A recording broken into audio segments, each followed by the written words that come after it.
Doc Rivers continues to time and time again not get it when it comes to getting. Oh, let him play. You bet one bone to win 19. What site do you use where you can actually bet $1? Because they let you do 50-cent bets. Oh my goodness gracious! Yeah, literally, like he dropped Superman down like the drain, comes out, like, God damn it, Superman. I don't know, honey. I don't know where he got that from. From Los Angeles, this is Dave in the City, part of the DITCOW Sports Network. Now, here's Dave Medina. Good evening, sports. Good evening, sports fans, and a pleasure to have you here for the big election show. Good to have you with us from the Dave in the City studios and at the home of champions, Southern California. It's good to have you back as we wrap up our election coverage with a special recap show. And joining me to do that tonight is a good friend, Kevin on the Cape, who's back with me for about a half an hour. Kev, good to have you back. How's it going tonight? The home of champions. You like that? Oh, yeah. Dodgers, Lakers, Democrats. We love it. Nice. That's right. Yeah. 55 electoral votes, man. Oh, so good. And you know, good work with that. Good job getting those in there. Yeah, absolutely. Good job, everybody. Needed every single one of them. Well, I guess they didn't. Maybe we wound up not needing. I mean, I shouldn't say we. See, now I'm just getting bad. Now I'm just becoming a homer. But you know, it was great. It was fun anyway to see the news that Georgia did flip to become a blue state on top of everything else. So that was kind of a great symbol for progress in a way, wasn't it? That was a good one, man. Holy cow. Was it 20 years? No more than 20 years. 92 was the last time? Yeah. About the point Clinton got elected, right? Yeah. So, and they always blame that one on Perot, I think, too, kind of shaving off some voters. You can make that argument in 2016 too, right? People were voting for independence. You saw like 3% on independence. Oh, yeah. No, I just mean Georgia flipping in general. Oh, in Georgia specifically. Yeah. I got you. Yeah, you're right. But this journey began with the two of us in despair. And I think it was we both collectively reverse mushed the whole thing because we were like, that is true. Yeah. Oh my God. I just was telling someone about that the other day, about how we did the 4 hours and just, I was trying to build you up because I was like, well, you know, Dave was a lot more refreshed and seemed a little more. And then someone was like, well, isn't he in California? It was like 8 o'clock for him. It was midnight for you. And because I was like, I felt like I was just disheveled and a mess and just sad. And I went and got into bed and my wife rolled over. She's like, how's it going? And I was like, we're going to need a miracle. It's not looking good.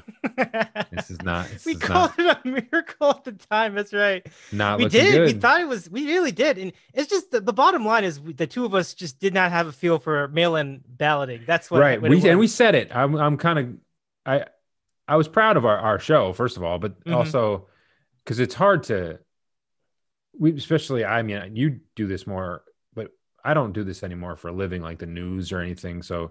When you're not into it. So kind of thinking on your feet and getting results when you're not, you know, in a studio with assistants and people sending information, it's really hard to do. But we touched on the fact that we don't know what counties were reporting, you know, who, you know, you'd say, you know, let's just say North Carolina had 78% where precincts were in, but we had no idea what cities, like I couldn't do that on my computer at the time. And then you find out later that, you know, John King and that Steve Kornacki guy, these guys were just like, they had every county memorized. They knew everything. So we were definitely without some information, but that's part of our charm anyway. We just kind of fly by the seat of our pants a lot. That's true. We weren't experts in this at any level. And we did make that clear during the program, and we also did not know, which everyone now knows, but like, we don't know what states counted mail-ins before election day, what states are forbidden to do that until all the in-persons are counted. So like we knew we're smart enough to know that states did things differently because they're all, you know, run individually, but we did not have those details. We didn't know that I mean, I assumed Florida after 2000 had gotten their act together, and they did. They had results right away, but we didn't know what Arizona and, well, we didn't realize. I mean, I had no idea how Nevada is like. Just, well, I'm going to try to be nice to everybody. So Nevada, just, they have some challenges, and I'm sure it stems with some of the systems they have there. But so we like, that's what we do. We go with what we know, and we have a good time. But yeah, midnight Eastern election night, that was tough. That was a tough time. And then it didn't get easier the next few days because you had no idea. That's true. It was still a lot of uncertainty, and the next day we talked about it. Michigan flipped, and I think Minnesota came in, but then you were stuck with a cluster of states: Nevada, Arizona, Pennsylvania, North Carolina. Though that probably was not. There was not as much drama with North Carolina, and then Georgia, and those are the big ones. I mean, I never felt North Carolina had a chance, and then we just kept saying Nevada, Pennsylvania, and Michigan. He really just needed one of those three, but then all of a sudden Arizona starts getting a little slimmer, and everyone's freaking out, and I'm sitting there thinking, like, the entire time I was thinking of John McCain, and I was like, this guy, after what Trump said about him and what he's done, all the different things, like, this is extremely fitting that, I mean, when I think of this state, or the word Arizona, the first thing I think of is John McCain. It's just, that's just how he was a huge part of Arizona. And, I mean, a war hero, and in the Senate for all that stuff, casting that last vote on the Affordable Health Care Act, basically coming out of the hospital to do that. I mean, the guy is a legend. And then to see how he was disrespected by this clown during all that process. And he's been disrespected before. He was disrespected by W and that whole crew, but he came back from that. Right. And his state was a big factor in all of this. Was pretty cool. And then having a southern state turn like that, I thought was really cool. It said a lot about the people of Georgia and Stacey Abrams and that whole crew of just, that was the truest kind of example of the kind of election process and how your vote, when people say your vote doesn't matter, what's the big deal? I mean, just look at Georgia, and they could have gotten totally disenfranchised, and there's a lot of diversity down there. Atlanta's exploding, but that was a really special moment when that flipped, and then he realized it wasn't going to flip back. That was really cool. That was probably my highlight. The John McCain of Arizona, Pennsylvania, what we talked about Pennsylvania half that night, but the Georgia, Arizona, those two were the most special states, or whatever you want to talk about it, for me. Yeah. How about you? Oh, no, I mean, I think the beginning of this was the fact that we totally miscalculated Michigan, and then we saw that flip within the afternoon the next day.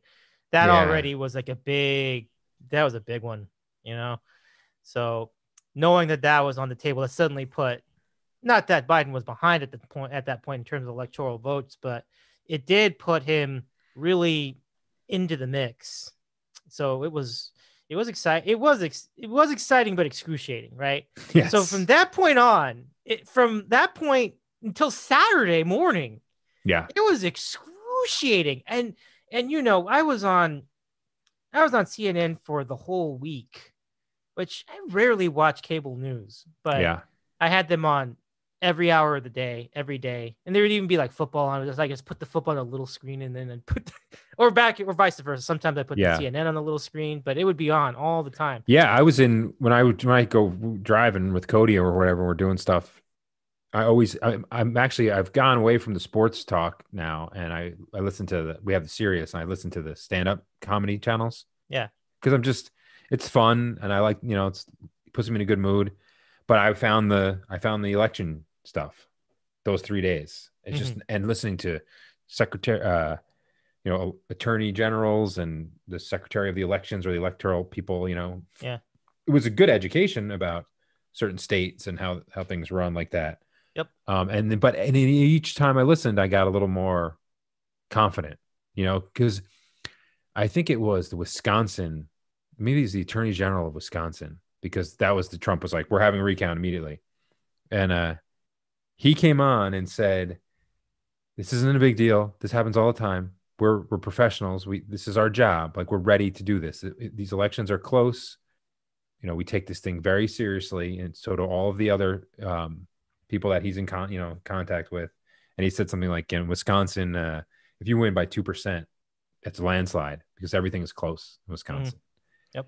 And I sat there and kind of sat with that interview, and I said, we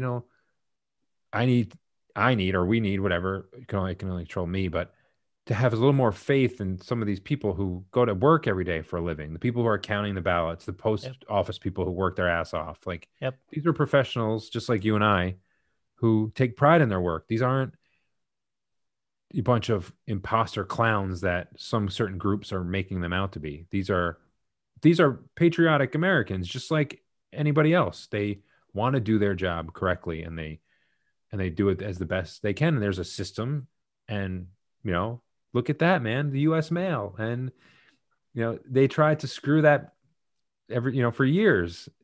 He's tried to screw that, but they came through. People mail, it was, to me, hearing that interview too kind of made me sit back and say, whatever happens. There's people who, as long as it's not something totally egregious, like you had some kind of hacking thing, and it's obviously been proven now that it's been a week or so that this is a pretty straightforward election. And who would have thought, Dave, doing it by the mail kind of makes computer hacking not a factor. Yeah, exactly. And that is such an interesting point you make, because it was exactly that point about maybe Wednesday morning, Thursday morning, somewhere in there. I thought the same thing. I'm just glad we don't do this with computers, because I know computers, and we know how many shenanigans can be involved in faking things and screwing around with data. And to do it with paper, I know it sounds archaic, but it is one of the most secure ways to go about something this important. So I'm really glad that we still do it this way. Me too. Yeah. And I was thinking, I had friends or, people would get from both sides, especially, but especially the side that was losing and saying, oh, this is a ridiculous way. And they were trying to come up with all these different things. I'm like, no, it worked. I'm like, just because, and this happened 4 years ago, if you were on the other side, just because if your side doesn't win, it doesn't mean the system has to be blown up. Like it worked it actually worked the way it was supposed to. Mm-hmm. Just like you can, if you want to go back to 2000 and, that was a little shady too, but, everybody got together and said, here's the results count. It's like the census too. It's like, here's who we are. This is how many people we have. And let's go. Yep. Here's the votes. Here's the ballot. I like a good conspiracy every now and then, but this has gone completely off the rails now. Like, this has gone from that kind of, I said this to somebody the other day, how all of this people coming out of the woodwork with these crazy, like, nefarious plots. It's like saying, if I said to you, I don't really think Oswald acted alone. Like, I have some suspicions that maybe there was somebody on the ground, maybe cueing him. But then by the end of the conversation, I'm trying to tell you that Oswald and George Herbert Walker Bush were part of this crew that came down from Mars, and they led a group of aliens who eat children, and then they were responsible for killing Kennedy. Like, it's gone totally crazy now. Like, beyond, it's out of control. So in that respect, at least we are now hopefully moving on. Did you I don't want to transition too quickly if you have any other thoughts, but did you watch on Saturday night the Biden Harris? Absolutely. You did. Absolutely. Okay, good. I think I texted you about it, didn't I? Okay. Yeah. I've been, with the 2-year-old, it's sometimes I'm getting old. I hit my head a lot, Dave. I'm forgetting a lot of things, but that's so first of all, the two things, and then I'll go back to you, is Biden running out on stage. Were you were you like extraordinary. Were you no, emboldened or were you frightened? I was a little scared. I am not used to seeing anybody that old running. So yes, I was just more stunned at it than anything. I was not necessarily worried for him. I'm like, oh, this guy's in good shape. Wow, good for him. It's kind of where I came out on that. Yeah, I mean, I don't remember. Neither of us are old enough to remember Gerald Ford, but I always remember people always teased him because they fell down a lot and he did a lot of silly things. So that came to mind, and I was like, oh my gosh, no, I just didn't want him to fall. Yeah. Not because I didn't think he could run, 50 yards, but he was moving. I mean, for an older guy, like you just said, 70. I mean, my mother is 70, I think 70. My better example is my father-in-law is 70. I would be a little nervous of him doing that run at that, that late at night. But yeah. And then the speeches were awesome, but I forgot to ask you if you noticed or if you saw when they came out in the end, Kamala Harris's husband. Mm-hmm. Did you see when the fireworks started? If you can look up this clip at some point, just when you have free time, it's hysterical. So they're all out there. The kids are out there. They're behind that, 4-inch thick glass. I think I know what the sounds go, and this guy looked like he thought he was being shot. It was hysterical. Yes, he was I like, did see Jesus. that. I did see that. He started ducking. He was like, he thought that was he couldn't understand what was going on. Secret service is everywhere, and like I was just sitting there imagining, because I know a lot. I grew up with a lot of friends' fathers, kind of like him. I don't want to stereotype, but he's kind of like the Jewish lawyer, and he's all kind of proper, and then he's got this just dynamic wife, this amazing woman who's like kind of taking the country by storm, and he's going out there and he's just like, holy crap, they're shooting at us. And then he's going to go home, and his kind of little old Jewish grandmother is going to be like, I told you, you get involved with these ambitious people, and why don't you just go back and settle back? And he's got millions of dollars. But I thought it was hysterical. That I did see that. Okay, so I wasn't the only one. Good. I'm sure you win. I don't think either of us were the only ones. I think that probably got some play, but I saw it in real time and I was laughing too. Yeah, he totally didn't see that coming. That's what was so funny. It's like, he's not. It's like he's never been to one of those before. Like he's not aware that he wasn't ready. He wasn't ready for prime time. He was probably like, this would have been, his. I said to Suni immediately. I was like, he's probably the most, contentious moments in his life were, in like pretrial motions or like jury selection. That's, I think he was, I know about, because he wasn't even he's not even a prosecutor. He was, or he is like an entertainment lawyer. Mm-hmm. So, I mean, she's the prosecutor. So he's, I think I don't know. He's something, he might even be down by you. He's some kind of, his firm is like Hollywood or it's. Yep. Right. He's a Southern California guy because he got a degree from CSUN. That's pretty cool. And I think his first wife was a movie producer or something like that. So that was a cool, her speech I thought was even better than the president-elect. That's an interesting comment.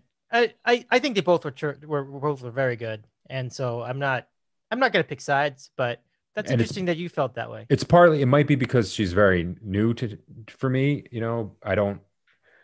I wasn't as much of a politico junkie the last couple of years because the White House kind of sours you a little bit. Sure. Current one, as I was in my old life, that was my second passion was following that stuff. So I didn't follow the early debates enough to see her, and then the vice president one I didn't watch.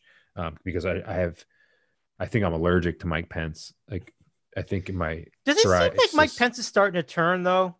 Like he's kind of like F this. Like I'm done with these guys. Like it seemed like he just wants to piece out of that whole administration. You touched on as you always do, but you touched on another good side angle of this is like what's going on over there. Like because usually when the crew has been voted out, there's still some people that are young and ambitious and presumably have some talent because they're in these positions in the first place. Yep. So you find out like who's kind of jockeying to stick around or, the Trump orbit, those kids and whatever, they can no one's going to cry for them. They'll go back to their real estate or they'll do whatever the hell they want. But Pence and some of these other people who are career politicians, you wonder, he hasn't said a word since, like, I know he popped out on Veterans Day, but I haven't seen him or heard from him. And Trump's schedule is like basically empty. It's like golf and Twitter, right? I mean, that's sort of what's going on for the last couple weeks. That's true. It's very interesting, isn't it? I think I wanted to hear you finish your point. I was kind of curious as to what you were thinking in terms of what the rest of those guys are going to do. Are they just going to bail, or are they going to? Yeah, well, he's fired a lot of people, obviously, but Pence is the big one. The rest of them, the ones you hear talking that are kind of backing him up, are the ones that don't really have anything to lose. Giuliani doesn't have anything to lose. Right.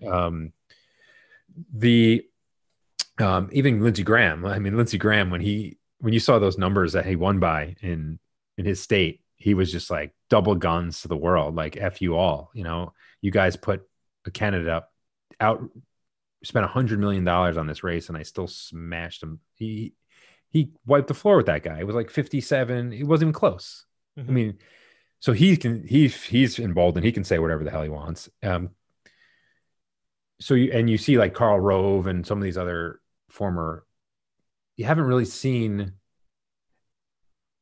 I think I said it last week. I'm curious for the 2024 guys, the Marco Rubios and God forbid Ted Cruz's, and they haven't really come out against these actions, which is stunning to me, because it's like, when do you take a stand, man? Yeah.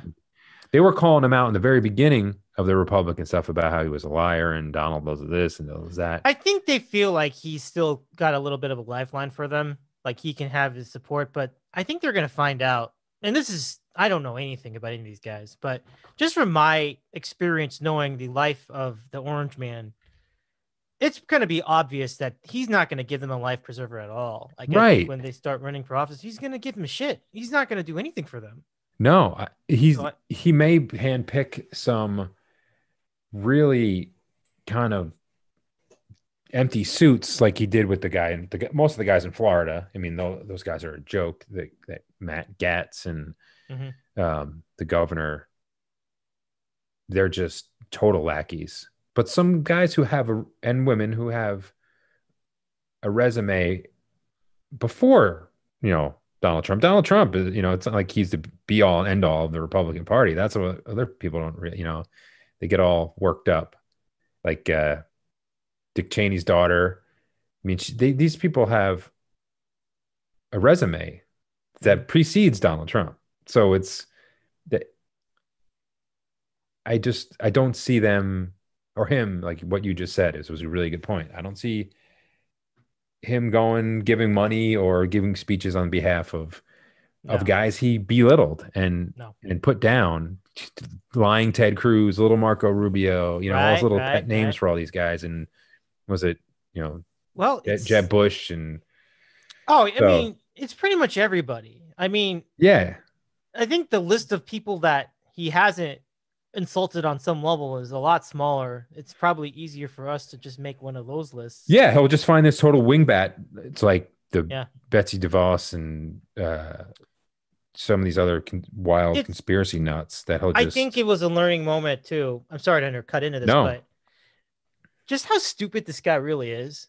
And I've said this forever, but this guy is a complete moron. It's unbelievable.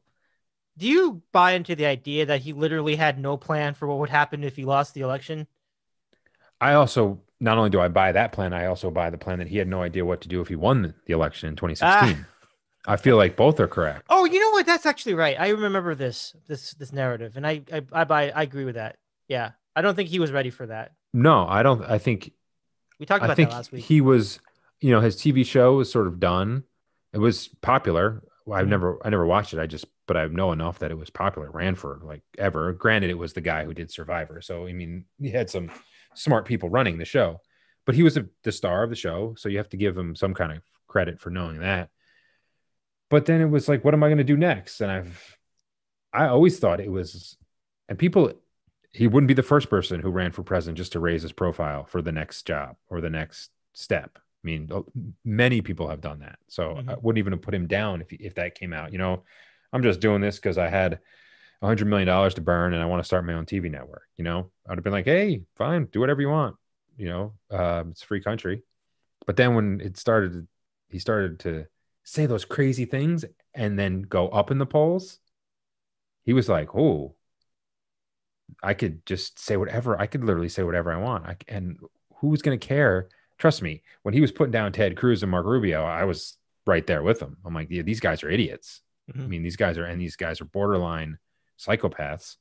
And then they just ran up against an even bigger psychopath who the only thing that I've ever always given him credit for is he just seems to, he kind of knows that he knows the media more than some of these guys do. He knows how fickle some of the news networks are and how kind of they're, especially those cable news. I mean, they're kind of trashy, they're like the modern day Inquirers and those kind of things for the new technology age. So he was just like, I'm going to be more outlandish than the rest of you. And it just started a snowball. And then he got Hillary. I mean, I know we're doing revisionist history now, but the Democratic Party has a lot to blame for this 4 years. That's true. I think that's completely fair. That's completely fair. I understand. You're just undercutting your chances in that scenario. I understand the desire for a female to be president, and there will be one, and it'll be in our lifetime, and it'll be amazing, and I'm all for it. But she was not the right choice. I said it from the day it happened. And they set that whole primary for her to win. It was totally unfair, by any account. If people are honest with themselves and truthful, it was total bullshit. And then that's where we are. But Dave, I got my toast. Nice. There's one in there. Very nice. I don't have my beer with me. I forgot to bring one. It's all right. I pretend this has beer. You're just like, oh well, I have this. This looks like that too. So don't worry, I have tea also. Nice. Suni even had to she came out of the bullpen for me because Cody was not going to sleep. Ooh. And she's like, don't you have your show? And I'm like, I know, but I can text Dave. I can join in a little bit. And he just, his sleeping's all messed up, but that's beside the point. Where do we go now from here? Well, I think that's a great question. And really, there's a lot of damage control to do. And I think we've already seen the steps in trying to combat the most pressing issue from my point of view, which is the pandemic. Right. And putting more than 0% effort is going to do so much to help us as a nation. I mean, I'm serious. Like, I don't think Trump put any effort into it at all. No. None. Like, I don't think he even tried. And what's just unbelievable is that why are you just letting these other people do their jobs then? But he just keeps wanting to be the center focal point of this whole thing. And that's ultimately what this all was about. Like, this entire 4-year reign of terror. It was about nothing more than generating more attention for him and him alone. And even from he hasn't conceded and whatever. I don't think anyone cares at this point. Like, no, it doesn't make any difference whether he concedes or not. Like, he's not a very small amount of people care. Oh, very small. Yeah. I mean, and it shrinks by the day. I mean, you even see like Chris Christie and some of the other people are just like, enough, Don, really? Like, come on. It's embarrassing. Just stop embarrassing yourself by now. But what you said, well, I was interested because what you said is it's just about, about himself, which is, I think, is the reason why he's dragging this out, because the longer he does, the longer he can still, and then he can kind of tease some big announcement, around the end of the December, who knows, because at some point, I mean, at least my understanding is, because people are like, when is he going to concede? I don't think he has to. Like, that's just a word. That's just an action. Like, at some point there's a law that goes into effect, and the electorate's completely unnecessary thing. So just because conceding is some kind of like a gentlemanly thing to do, I guess. Back in the old days, it was like, and it kind of stopped any sort of recounts or any kind of narrative from the other side or from, you know, and I've been watching, people have been posting like these famous concession speeches from the last 40 years, practically, maybe longer. Romney had a good one. And 2012. they're amazing. You know, Yeah. it's these gentlemen from, even from all the way back from like Nixon to in 60, you know, who that talk about a close one, you know, our generation doesn't really remember that, but ones who study history do. And basically, you know, you can point to Chicago and the little shady stuff going on that the Kennedy crew, you know, was accused of. And Nixon took it like a man. And he was like, this is not good for the country to do this, just like Gore did in 2000. But if you look at HW's concession to Clinton, McCain's to Obama, and as you said, Romney's was a good one. I mean, so people have that in their minds, but it's like, this guy is not them. This guy is not John McCain. This guy's not Herbert Walker. You know, this guy is not Nixon. Shockingly, like, can't believe they're saying that. Yeah, I mean, Nixon he was a psychopath, but he had a deep love for America and Americans. That's what I was thinking. Because Donald Trump was always saying, "I love America," and blah blah, and he might, because if it wasn't for America, he wouldn't be rich and famous and blah blah. But I don't think he likes Americans very much. He may like the country because it's given him all this wealth and fame, but I don't think he likes us. You know, I think he just kind of sees us as like the little plebes that kind of run around and build his buildings and do all those kind of things. But yeah, him more than even, and I know politicians are full of shit sometimes, but this is something that's unlike, at least with the politicians, you know, they have to go vote at some point. So you kind of know where they stand on things, a lot of things, you know, you know, where Joe Biden and Mitt Romney, and I mean, even Mitch McConnell, whether you like him or not, he's been in the Senate for 50 years, or maybe not 50, but so you know where he stands on all these things. You know what you're getting. You know, Biden and McConnell is an interesting study because they probably have the same amount of years in the Senate. These guys have records, you know. Susan Collins has records. You know where she's going to go. But Trump is just this total loose cannon. And do you think he just teases that he's going to run for president again? Well, okay, this is a complicated question on a couple levels. No, first of all, the answer is not that complicated, but it's complicated because the actual chance of this happening is low. I'll explain why. Yes, I do.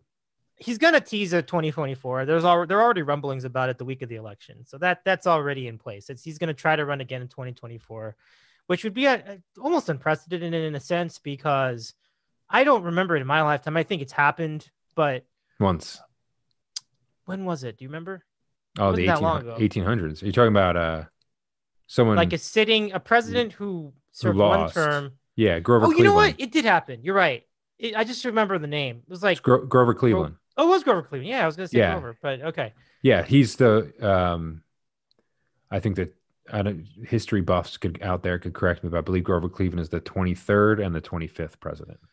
Yeah, that we've had. So I remember when I was in third grade, I saw the chart of all the presidents, and I had Cleveland's name twice. I'm like, whoa, that threw me off. I'm like, what? Yeah, my mother is cleaning out her house, and she brought over, when she was here the last time, like a placemat for Cody, and it's got all the presidents on it. So you look at it, you know, and this is, you know, a collection of like 45 white guys. It doesn't have Obama or Trump. Unfortunately, this is an old placemat, but you see Grover Cleveland's face, you know, and then there's some dude in between. But right now, Cody is, he knows our first 4 presidents. He can say their names. So he's on his way to learning all. That's pretty good.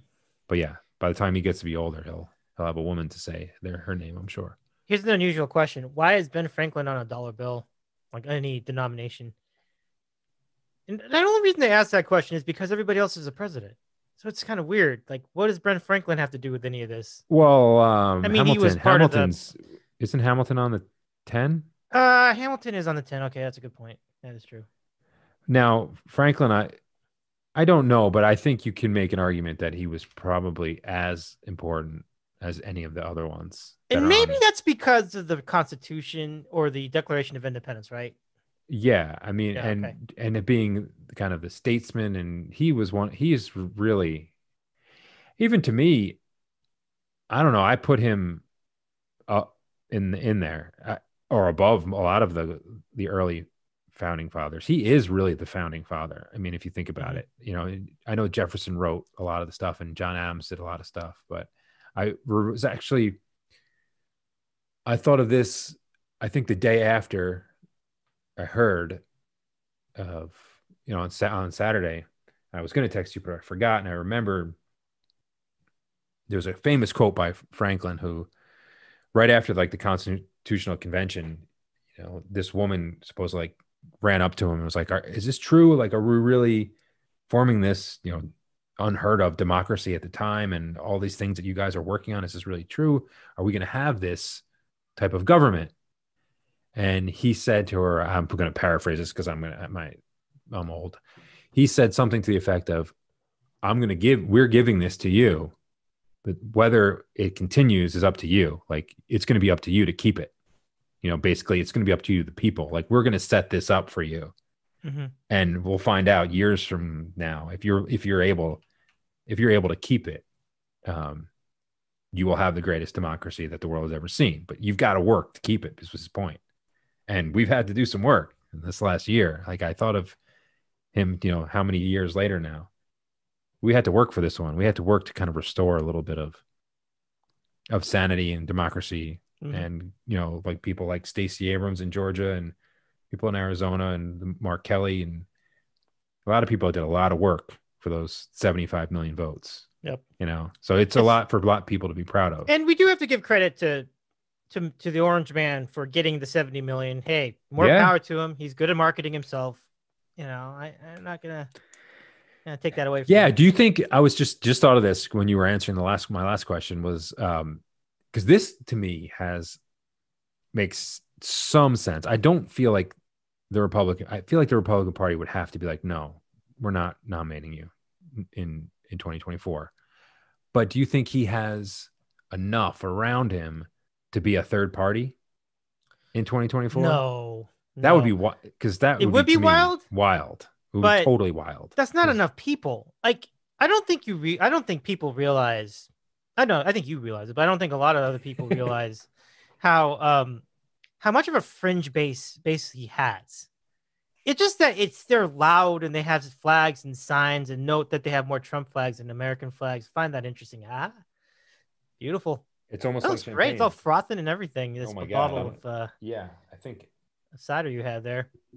It didn't explode like champagne, but that's super cool. It smells good.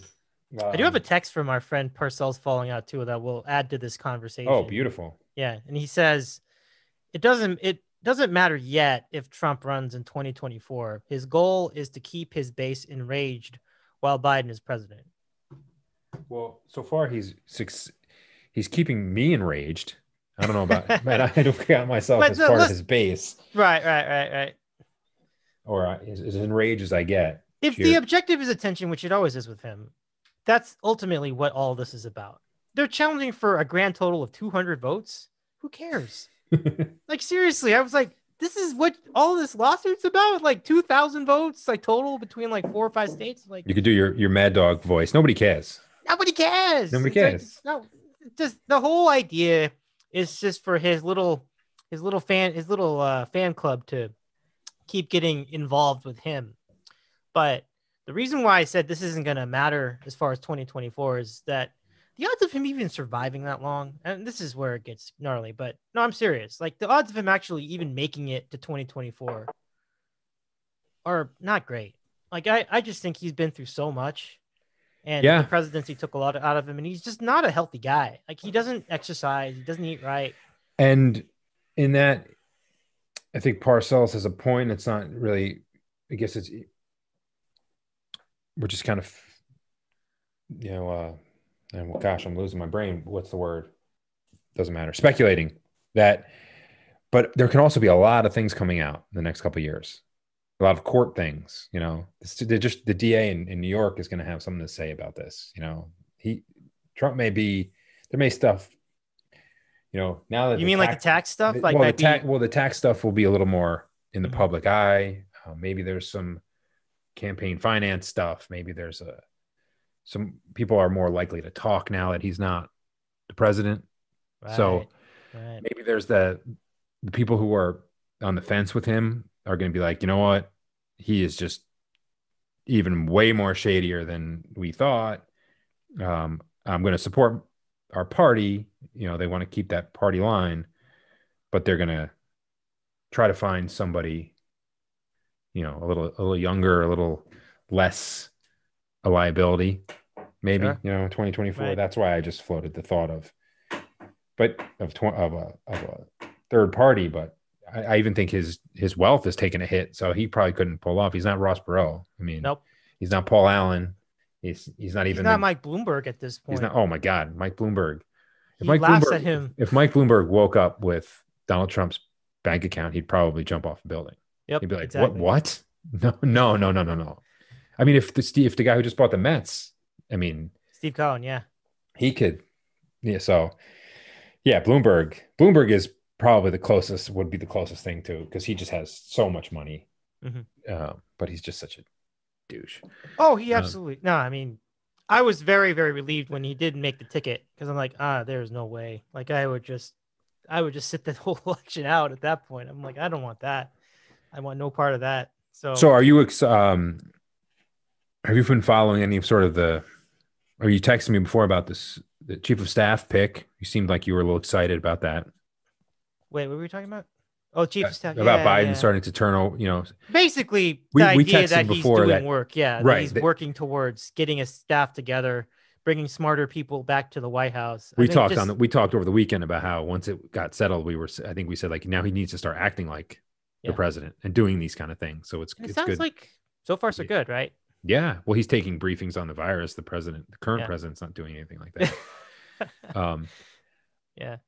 One, and you know, and then hopefully some of these senators step in and start getting him the intelligence briefings and stuff. So there's a little more. Yep, that's the barrier right now. But no matter what kind of barriers and smoke screens that the current administration can throw up, they have a maximum of 2 months. Yeah, and this is why Biden was even a better choice for the Democrats in this sense, because I mean, you can't predict no one can predict what he's going to do, but the fact he's acting like a child, Biden has 40 years worth of contacts. You know, Biden has the phone number of everybody. So he can get a briefing, he can get a phone call, he can get a conversation, you know, whereas an outsider in that respect might have a little harder of a time, maybe getting some information or some senators to kind of back him up, you know, some of those moderate Republicans.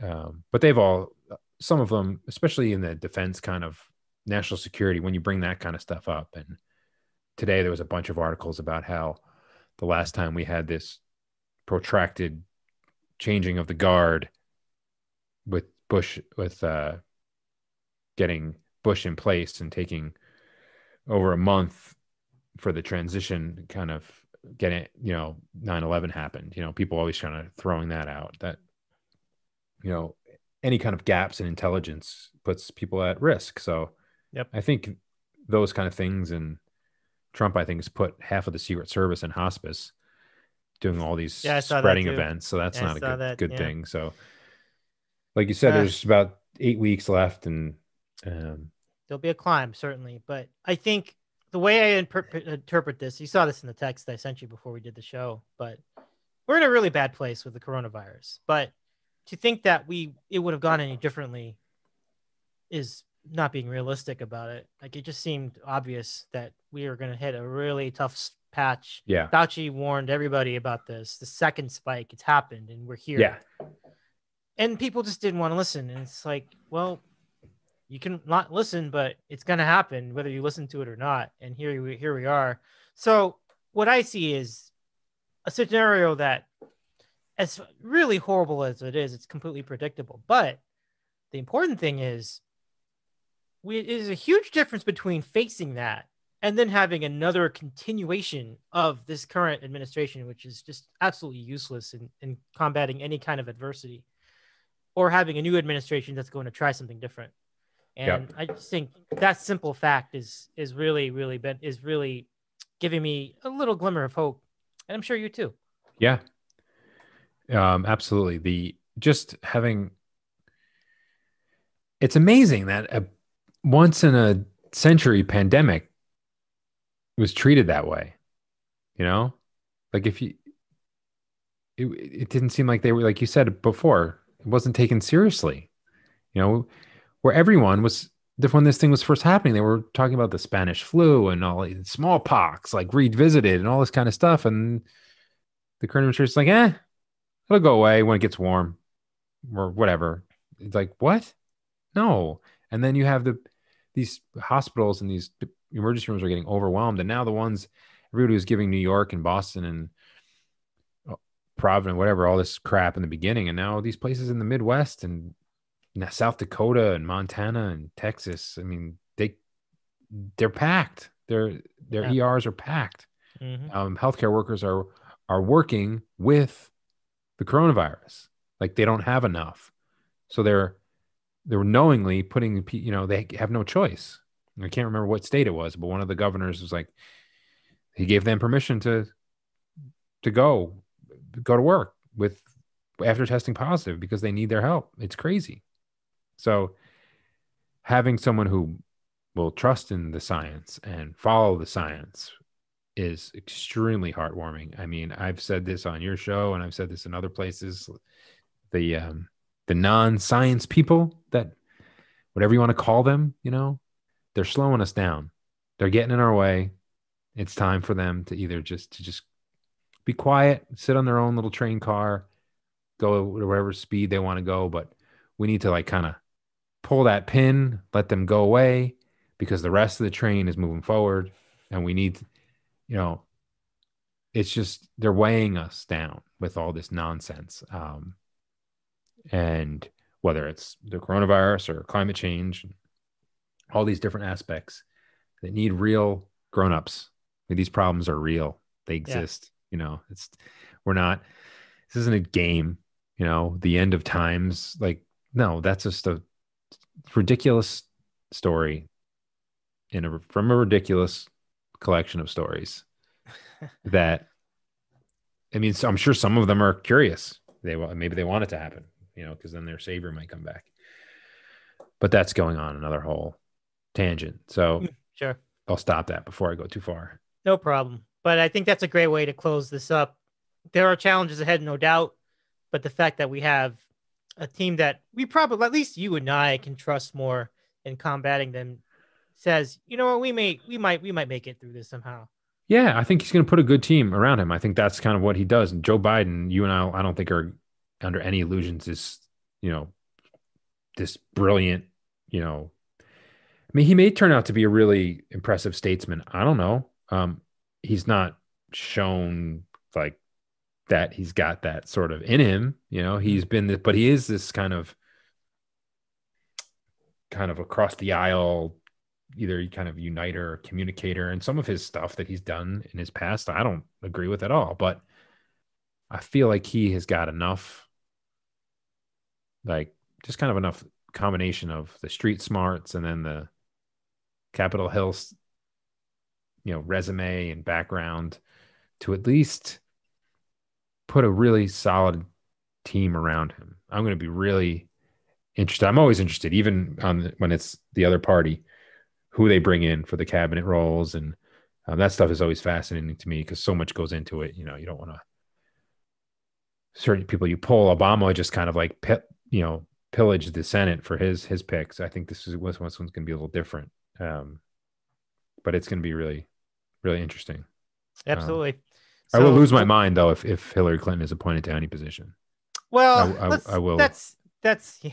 I'd rather have. We cross. Yeah. Yeah, we cross that one. When we get to it. Yeah.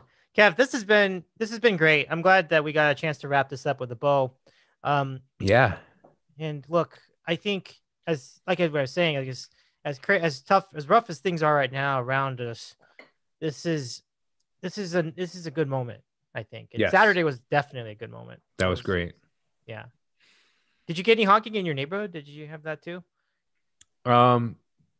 Yes. So when it was, I was doing work on the computer when I found out. So I immediately turned into MSNBC and just listened to some of the coverage. I got to see, was it the Congressman Clyburn from South Carolina they had on. He was terrific. He was so good. If you could ever find that, he was really emotional because he was the guy who kind of turned Biden's fortunes around, if you remember, right before the South Carolina primary, endorsing him, and he said something that was just so special. He was said, I don't hear about our country being talked of as a melting pot anymore, and I really missed that. That was one of the great things about this country, and hope he was hoping that kind of spirit is brought back. That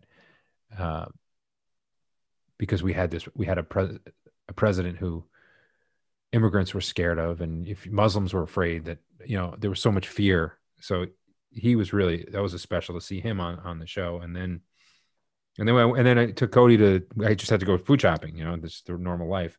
We're driving through our downtown on the way to our Berkshire food co-op, and Cody's looking around, and people are just on the sidewalk with people are honking. There's a lady in front of town hall with a sign. It said something like free at last.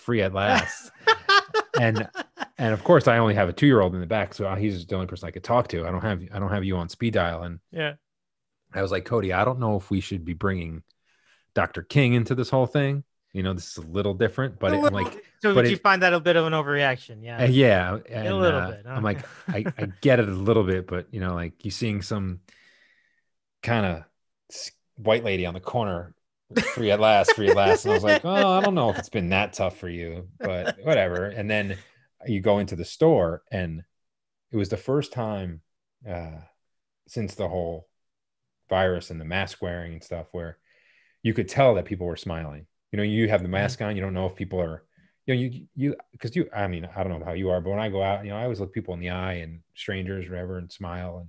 And when you have the masks, you take that away, that ability to kind of have like unspoken contact, or make sure, try to smile at someone or give them, a good day or something. But the whole store, people were just beaming. It was hysterical. And you remember Andrew McCarthy? From Weekend at Bernie's and like a whole bunch of other 80s movies. Oh, no kidding. Oh, right. Yeah. Shopping right in the store, right there. I was like, Cody, Weekend at Bernie's. You're going to see this guy. Nice. And then I'm talking to the head of the store. And I was like, I think that guy's famous. And he's like, I've heard he shops in our store. Is that him? I'm like, it's totally him. And it goes to another quick ending for me is all actors, male actors that I've ever seen are tiny. He was so small, tiny and skinny and little. Too. I mean, it's not Tom Cruise little, which is like stark if you've ever seen that guy in real life. It's like, oh my God, really?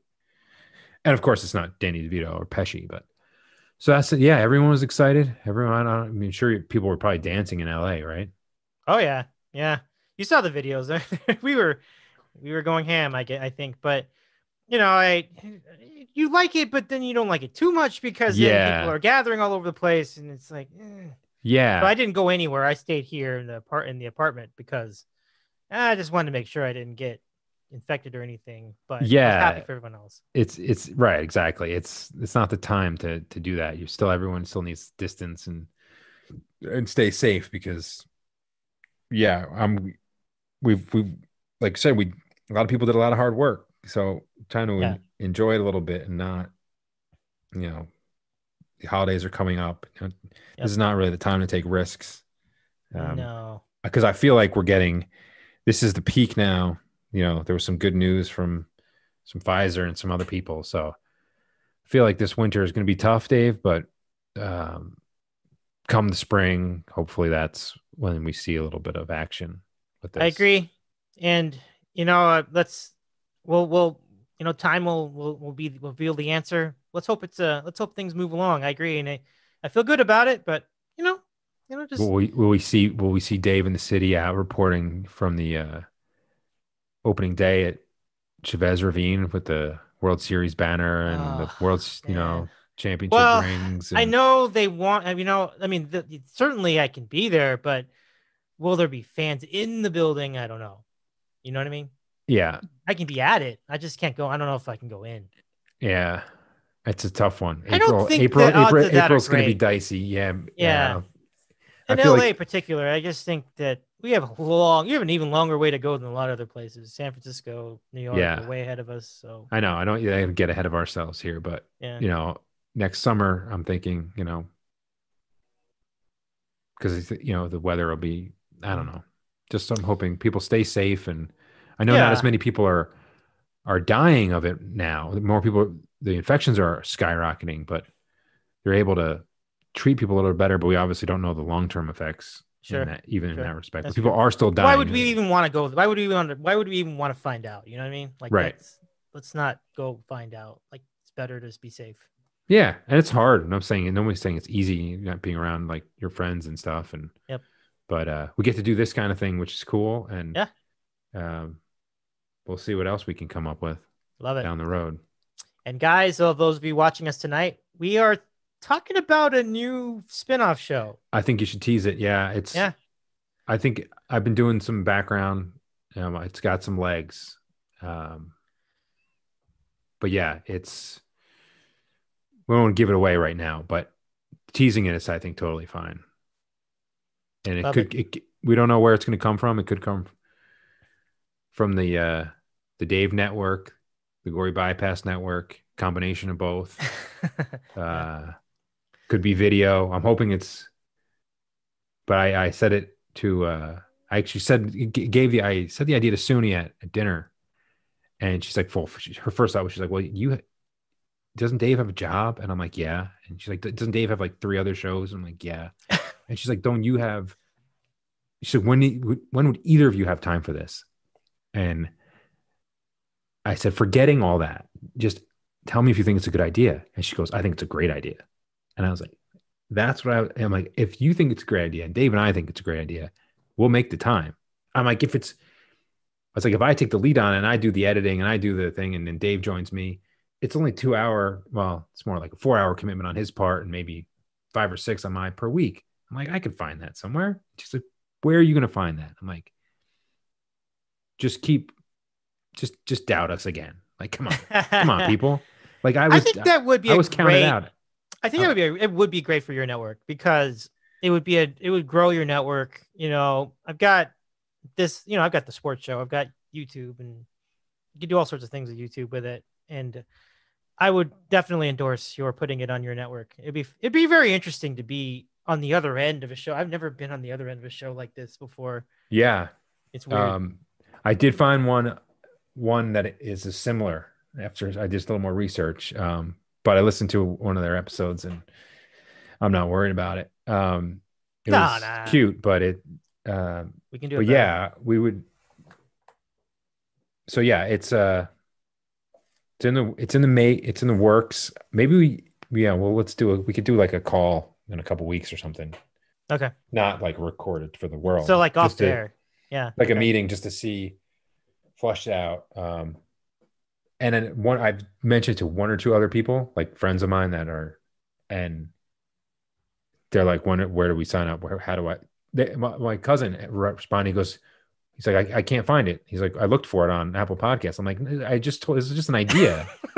He's like, he's like, I thought it was already on. He's like, but yeah, so. I love this.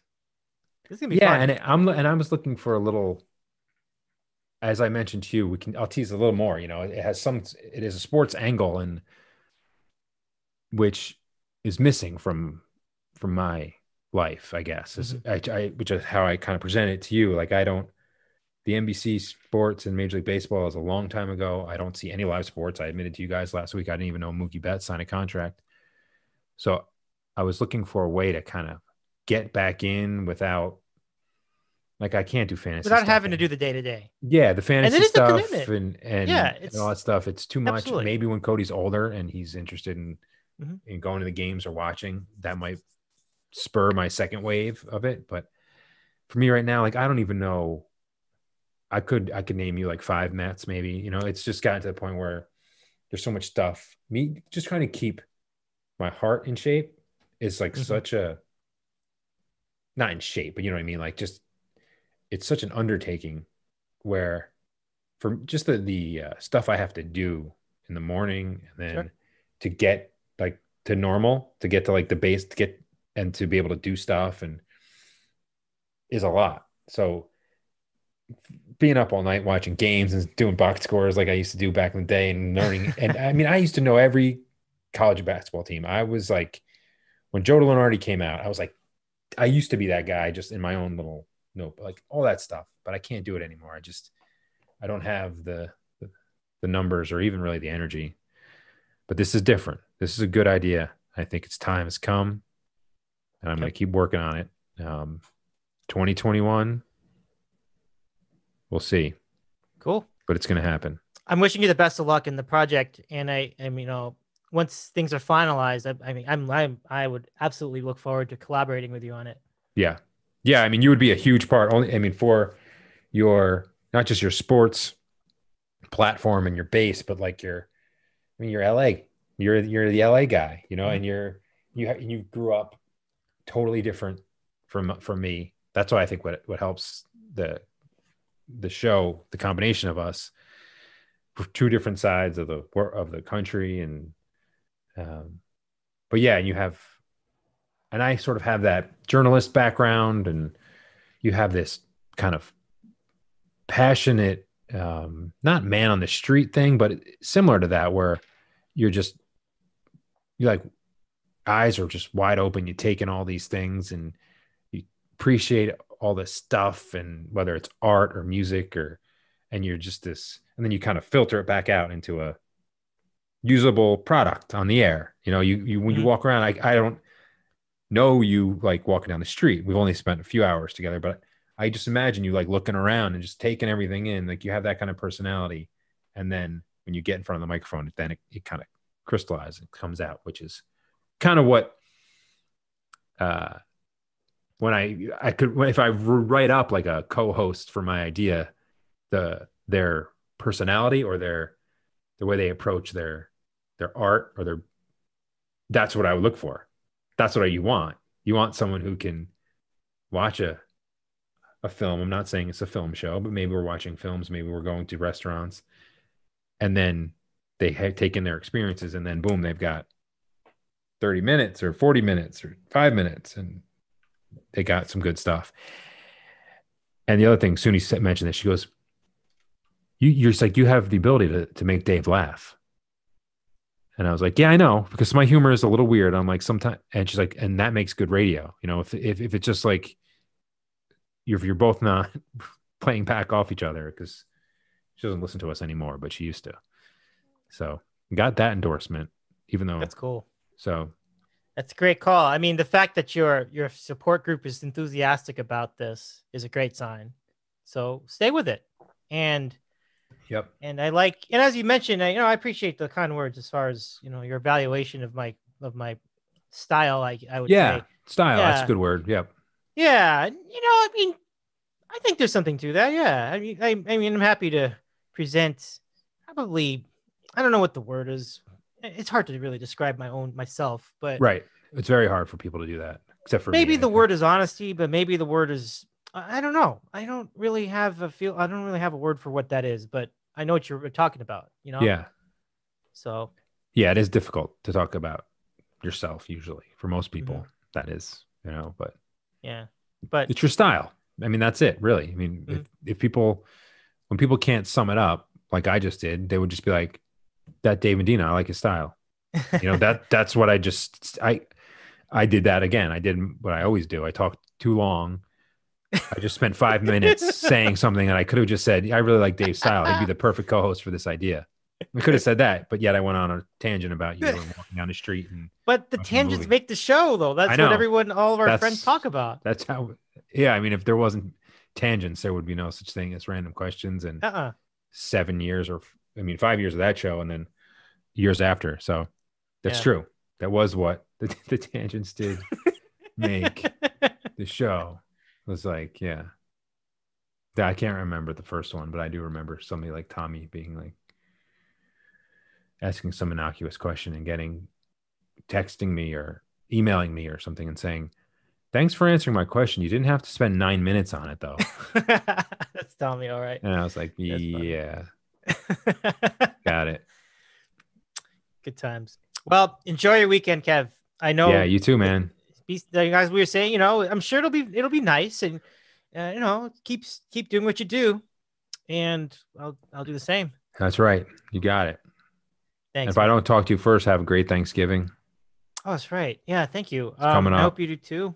Have a wonderful. And I know that there's a lot of pressure from people to not meet your family during Thanksgiving.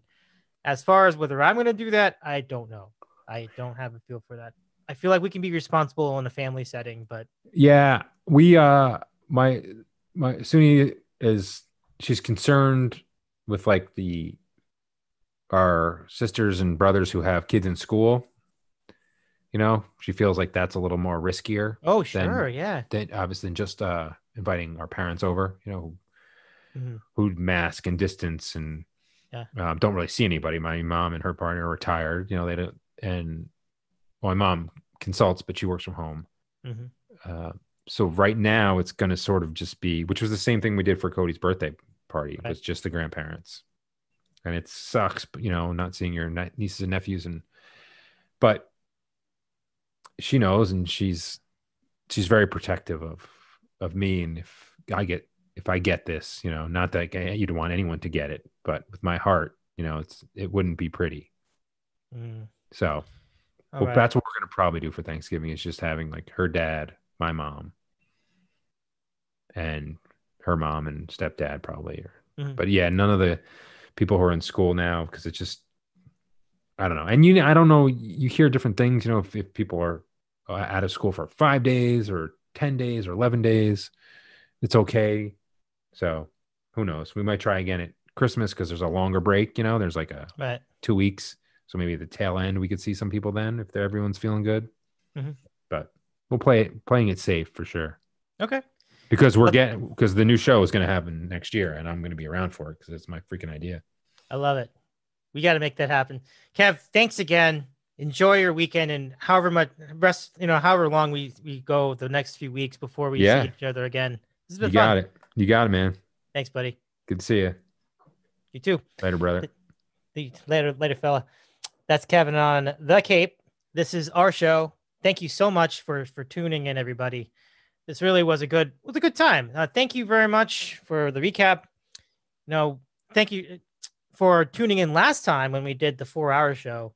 And we wanted to be as fair as possible. I'm not sure if we achieved that goal, but we still were very glad to be with you for the purpose of this project, I guess you would call it. And so it's probably the most politics we've ever done on this program. And so if you've enjoyed it, please let us know on Twitter at DITCOW. Or you can leave a review on Apple Podcasts. Look for Dave in the City Out West and do the review there. And we hope that, likewise, you enjoy the remainder of your November. And we, as in this program, will be back in a few days for our next football picks program, which includes a Masters recap show. Good stuff on that front. I am Dave Medina at DITCOW, DITCOW.com. We will see you next time.